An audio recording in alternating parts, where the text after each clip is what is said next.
司玉泽的情人在某视频平台直播，矫揉造作的夹子音充斥耳麦，年轻娇嫩的女孩脸上布满泪痕，惹人怜惜。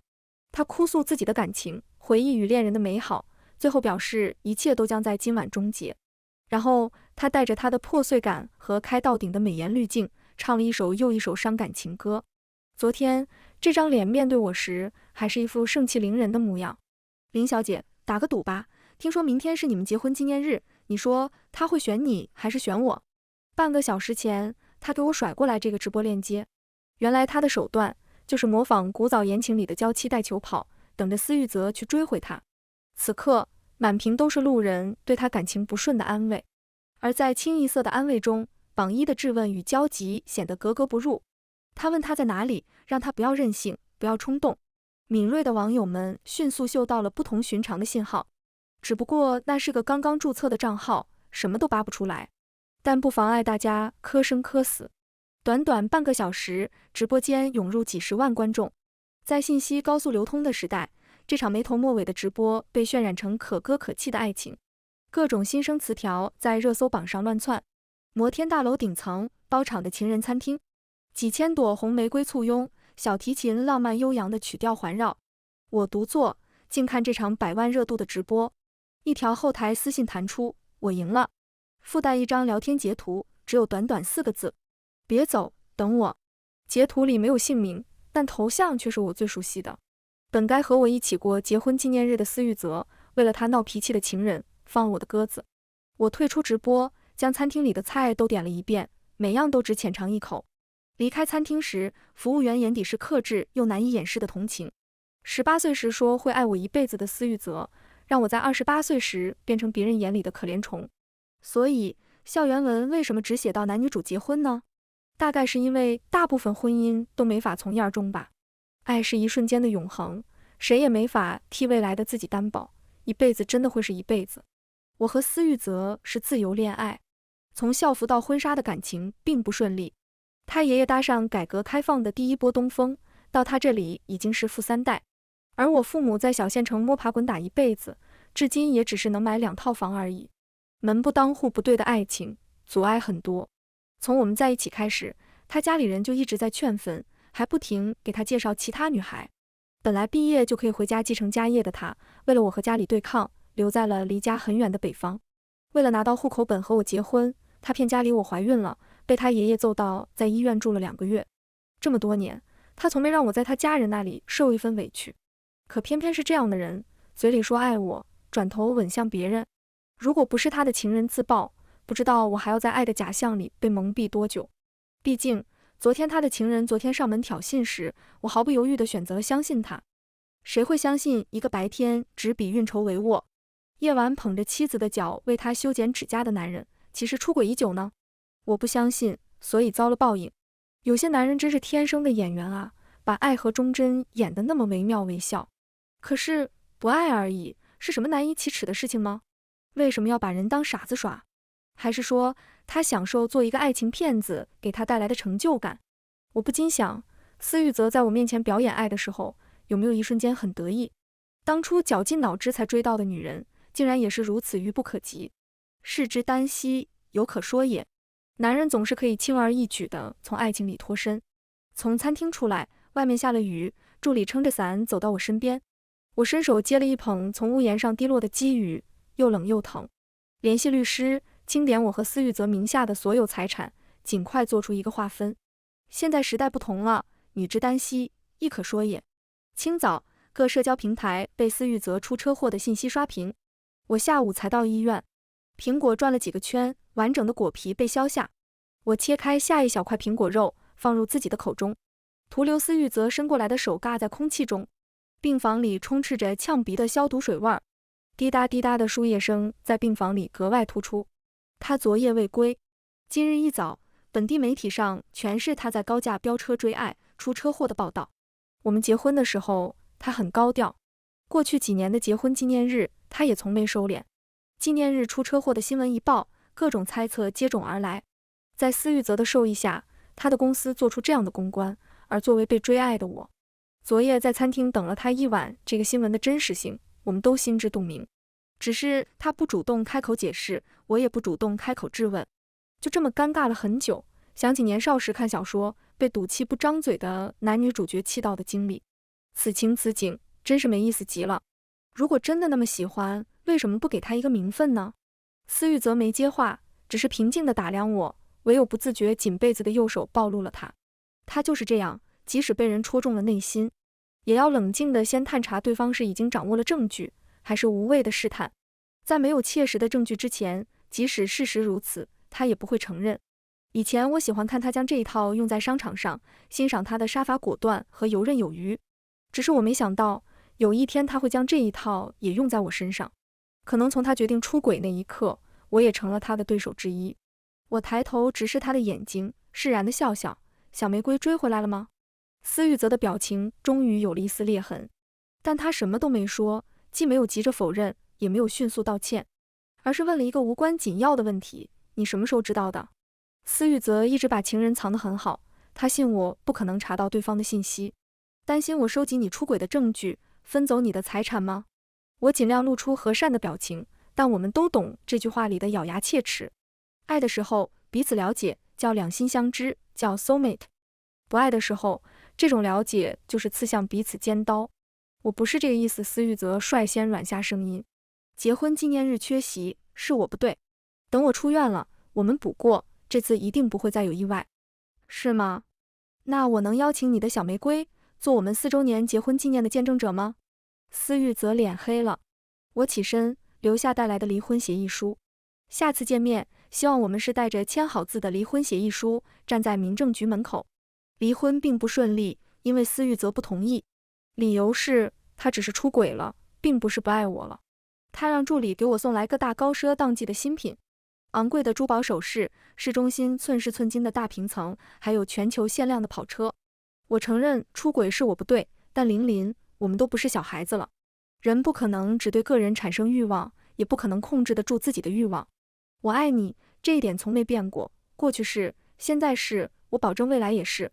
但爱情不是万能的，人生总是需要一些新鲜感的调剂。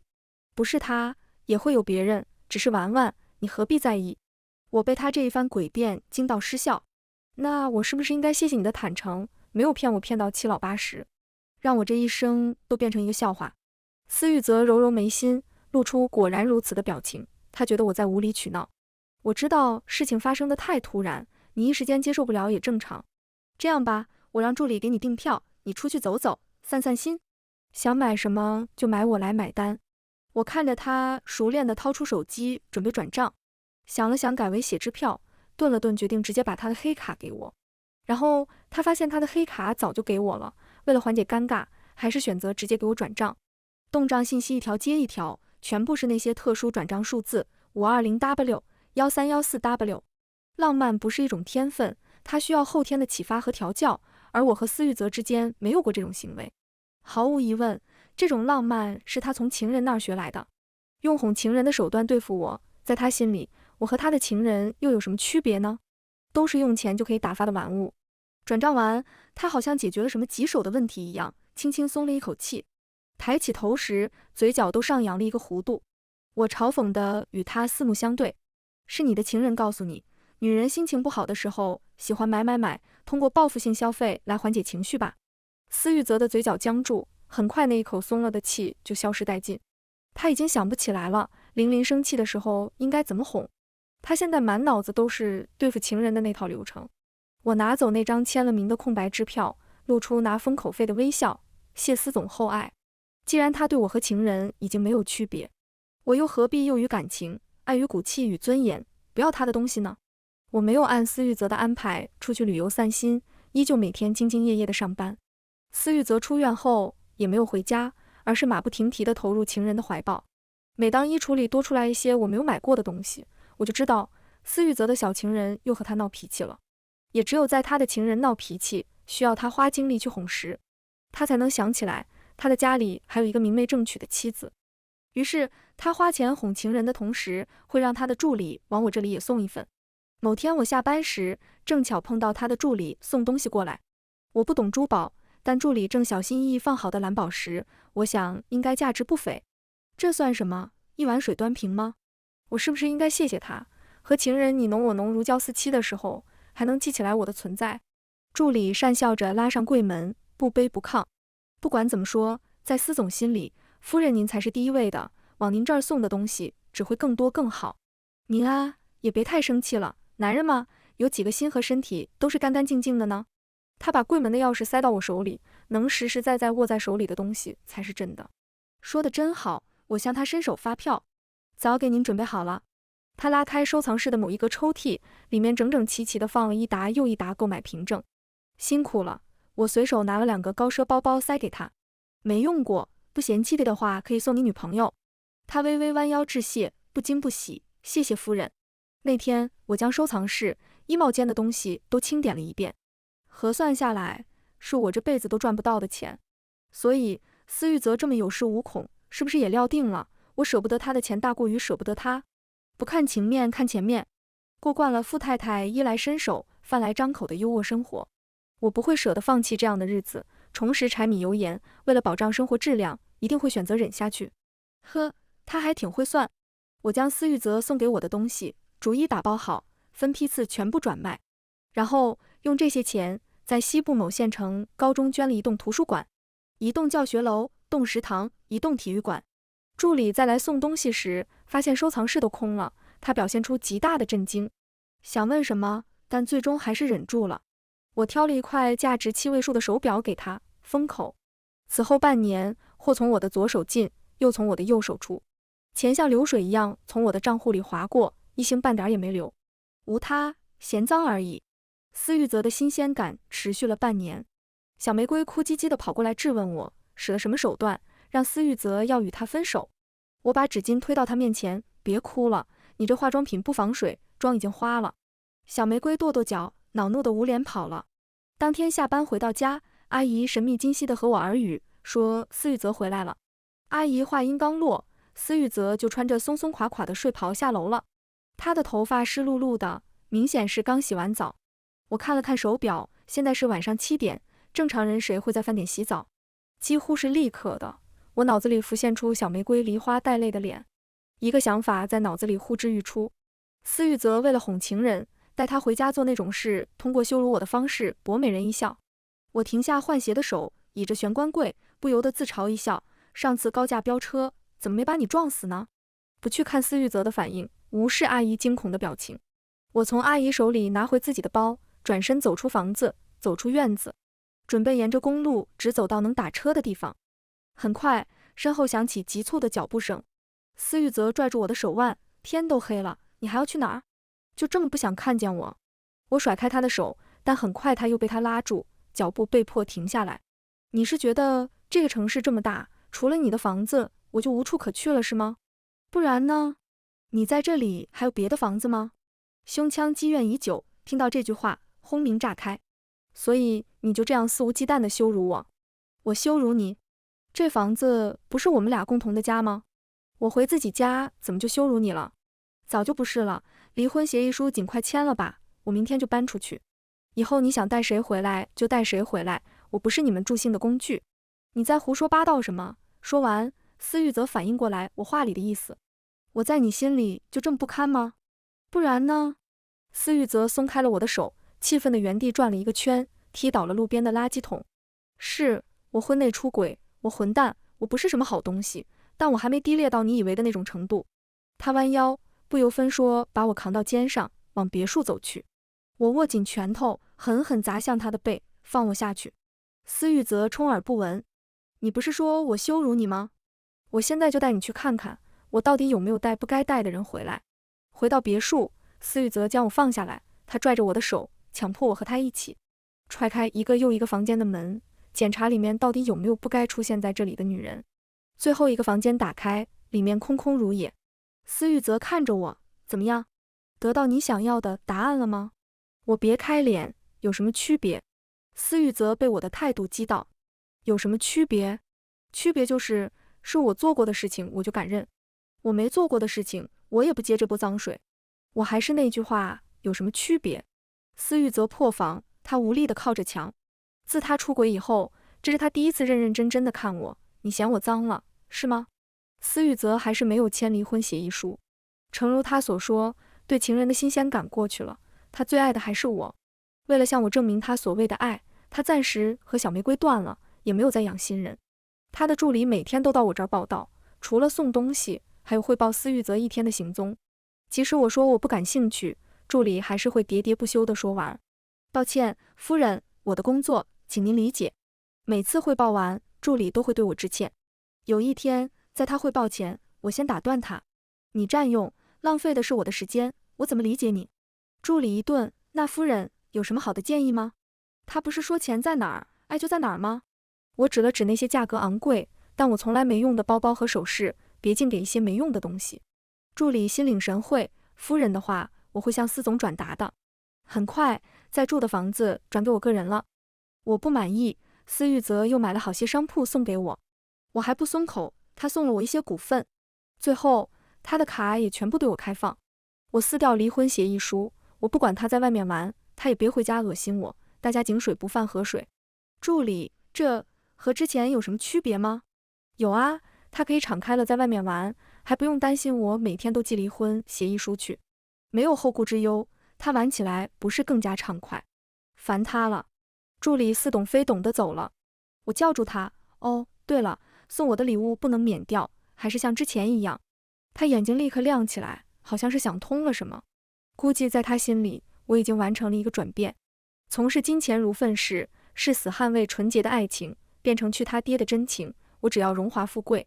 然而，很快他就露出了些许同情，因为司玉泽给我的东西，在法律上并不完全属于我个人。如果我拿到这些东西，但是出尔反尔还是要离婚，这些东西还是会当做夫妻共同财产划分。如果我拿到这些东西，放弃了离婚，司玉泽就达到了他的目的。无论我怎么选择，司玉泽都没有任何损失。这就是他说的爱，满是算计，不堪一击。可是离婚带不走的东西，我可以在婚姻存续期间把它花掉呀。我如法炮制，处理了商铺，处理了司玉泽送的礼物，处理了车库里的车，处理了其他房产，然后再从各种各样的捐赠途径把它们都花掉。当然，司玉泽的卡我也没放过，先买后卖再捐，时间拉锯很长，所幸司玉泽流连花丛，没空管我。在他眼里，我的消费行为只是在和情人较劲而已。他不生气，反而有些得意，并纵容。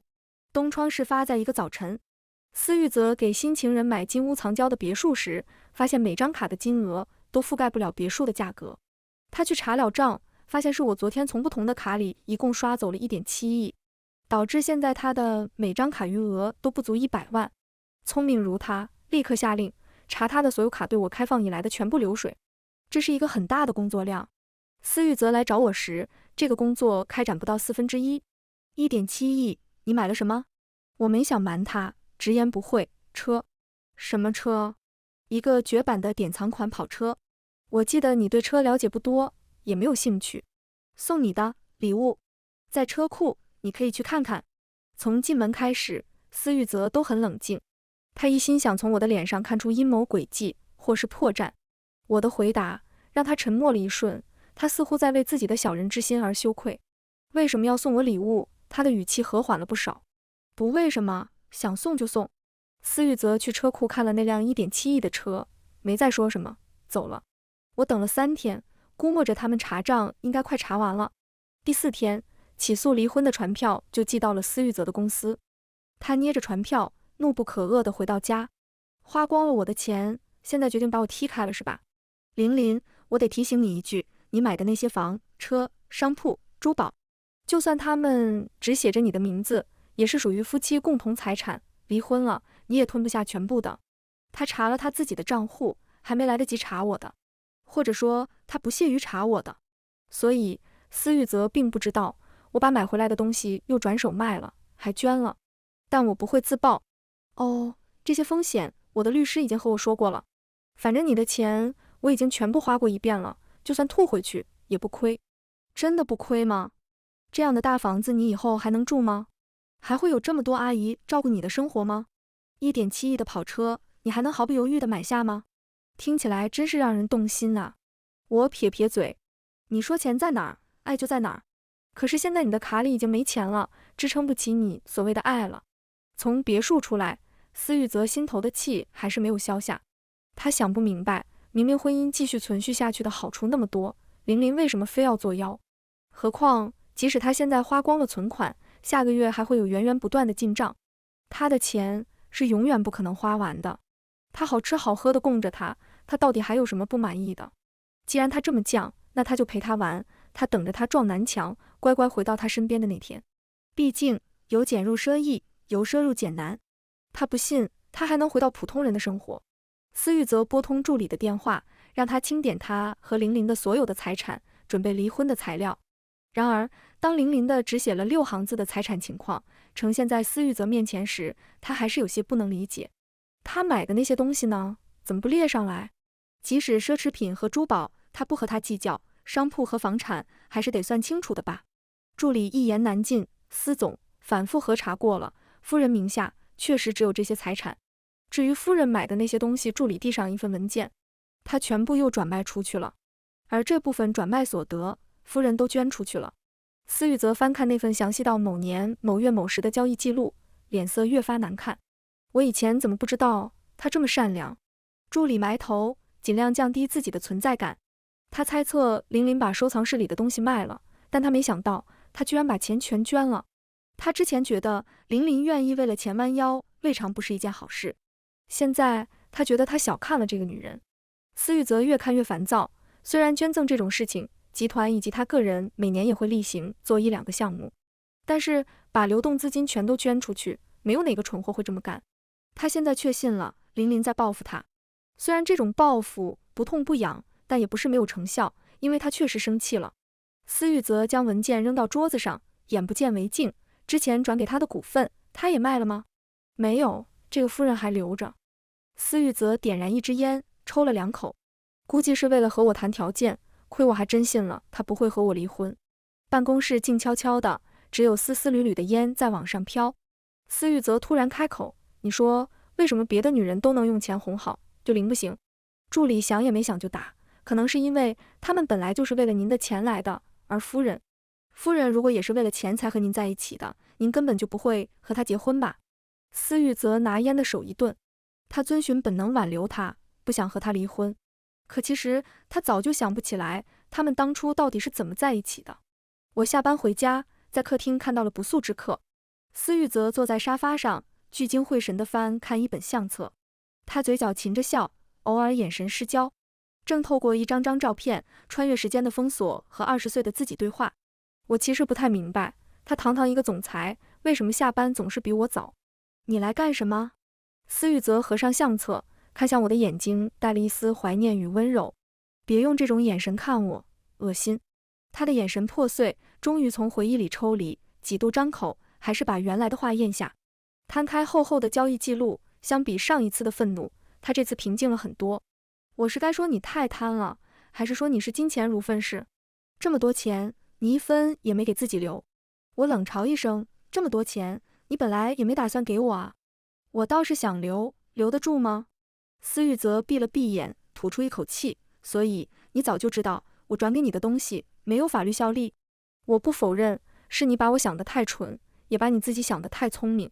他叹了口气，那为什么留下那辆车没有处理？1.7亿不是小数额，我猜你不会这么便宜我的。我不是说了吗？送你的礼物。他明显不相信我的话，以你现在对我的态度，我不认为这是你的真心话。我耸耸肩，留点财产以供分割，避免离了婚，我真的什么都捞不到。司玉则默了默，突然抬头一眨不眨地看着我。如果我现在愿意把财产都给你，而且签订合法的归属协议，你会不会考虑不和我离婚？我毫不犹豫拒绝，不会。为什么？他几乎立刻追问。恍惚间，我好像看见18岁的司玉则第一次表白被拒绝时真诚发问的青涩少年。这一刻，我突然也想坦诚一点，我是过了在想方设法花掉你的钱的这些日子。我告诉自己，如果我爱上这种挥金如土的感觉，那我就为了维系自己高质量的生活，忍受你的背叛与不忠。可是我发现肆意消费并没有给我带来任何爽感，买一些价格昂贵但我根本不需要不喜欢的东西，除了浪费时间，我什么也没得到。我用时间验证了，我不是一个虚荣的人，我做不到和你虚与委蛇，做不到委曲求全。所以，为了我自己，我要离开你。拿到离婚判决书那天，司玉则提出吃个散伙饭。不了吧，我要回去搬家。房子不是给你了吗？你可以一直住着。想到什么，他接着补充，管理费、物业费、请阿姨的费用，这些我可以继续承担。我看着他，其实我根本不需要别人照顾。相比郊区大别墅，我更喜欢单位附近的大平层，每天通勤15分钟，附近吃喝玩乐应有尽有。那房子找好了吗？需不需要我帮你？离婚了，他开始体贴上了。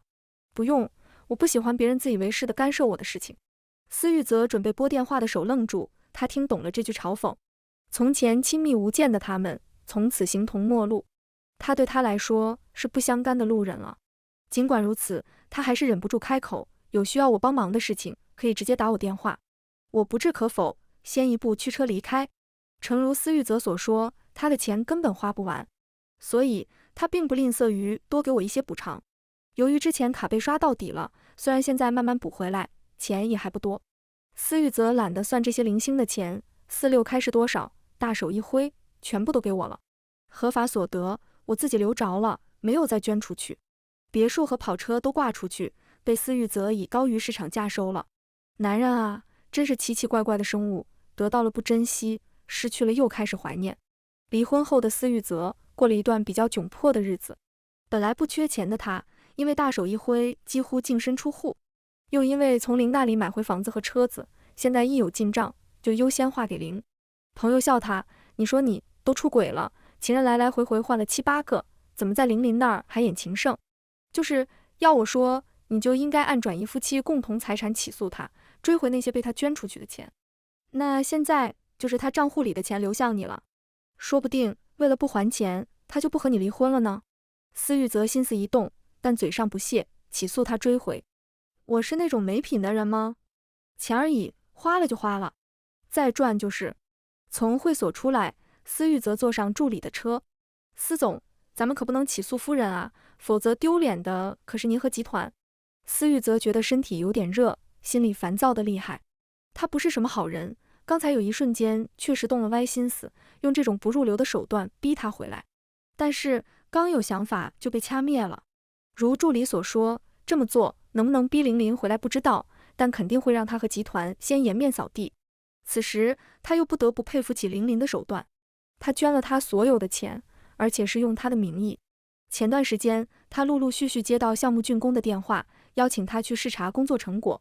现在以他的名字命名的楼投入使用的已经有7、8栋，还有一批在建的，一批已经竣工的。他现在和助理要赶去机场，飞到某城市去参加某学校的图书馆捐赠谢会，他的名字就印在那些大楼的外墙。林给他铸就以荣耀为名的锁，让他想追回那些钱也不能追回。而且他还握着集团的股份，虽然不多，但一旦召开股东大会，就有着失之毫厘、差之千里的作用。他算好了掣肘他的每一步，然后自己施然全身而退。当然，这一切都是他咎由自取。如果当初不是他太贪，妄想情人与妻子兼得，不肯离婚，现在也不会这么被动。前段时间翻看相册，他想起来，他爱的本就是智慧果敢、有魄力的他，可进入了婚姻，他却自动将他愚化，做出这许多蠢事来。正如助理所说，他不是为了他的钱来的，所以他的钱也留不住他。他爱上的是这样一个女人，可偏偏他已经失去了她。白月光还是白月光，但再也照不到他身上。林留下的最后几个捐赠项目都是路，应他的要求，路开通的首日，司玉则的名字被印在路上，以供航拍做宣传。助理感叹，还是夫人想得周到，确实可以航拍做宣传。司玉则瞄了他一眼，你带航拍工具了吗？申请航拍许可了吗？助理讪讪，没有。说实话，他们也是到了现场才知道这个事儿。不过这边的机构组织了航拍，到时候找他们拿一份就行了。但助理不敢顶嘴，只能顺着司玉则的话说，那夫人这么做的用意是什么？司玉则看着无人机传过来的图像，他的名字醒目而刺眼。什么意思？让我被千万人踩着过呗？司玉则的不爽不单单来自这条路。离婚后，他其实有偷偷关注林，他的生活充实而美好，丝毫不受离婚影响，好像没有他，他的人生更上一层楼。他以为自己会很洒脱，可实际是他处理玲玲留下来的这些事情，循着他的足迹走一遍这些地方，只让有关他的回忆在脑子里更加深刻。他确信自己爱玲玲，但他也不后悔出轨，因为出轨得到的满足和快感同样让他不能割舍。此刻他确信了，他是一个烂人，也还会继续流连花丛，用身体的快感弥补内心的空虚。他天性如此，他无法违抗，也不愿违抗。再看到有关司玉泽的信息，是在新闻上，某博主自曝在海外生子，而孩子的父亲是他。司玉泽没有回应，不过小道消息传，验过 DNA， 确实是他的。女方想逼婚，而司玉泽表示，孩子他可以养，但结婚不可能。最终，女方妥协，孩子留下，他拿钱走人。司玉泽把孩子交给他父母管教，而他继续花天酒地，享受自由。朋友评价，男人当爹还是太容易了。同为男人，怀里的小狼狗虎躯一震，搂紧了我的腰，抬起湿漉漉的眼睛看我。姐姐，你知道的，我18岁就跟了你，我和那些老男人可不一样，我只有姐姐一个人。手机漏音，朋友那边识趣挂了电话，留下一句，什么老男人，那是你好姐姐的前夫。小狗不屑地紧了屏幕上的男人两眼，难怪是前夫。某天，小狗告诉我，他在我家门口看到了屏幕里的那个男人。我指纹解锁开了家门，他就灰溜溜地走了。小狗蹭蹭我，撒娇，姐姐，你的前夫好像对你余情未了啊。这样的前任，姐姐不会还有很多个吧？毕竟姐姐这么优秀，被很多人喜欢也是很正常的啦。可是让前任哥看我和姐姐甜甜蜜蜜，有些不忍心呢。空气里茶香四溢，我啧舌，你到底想说什么？我们搬家吧，好不好呀，姐姐？在一声一声姐姐中，渐渐迷失自己。你想搬到哪儿去？也掏出一把钥匙，眼睛亮晶晶的。姐姐单位对面的公寓。好吗？现在通勤时间更短了。搬走没几天，接到一个陌生电话。怎么搬家了？听说过一句话吗？什么？合格的前任就应该像死了一样。这么恨我？是嫌晦气。这个故事到这里就结束了，感谢您的收看。如果您喜欢这个视频，就给我点赞订阅一下吧。衷心祝您吉祥如意，万事顺心。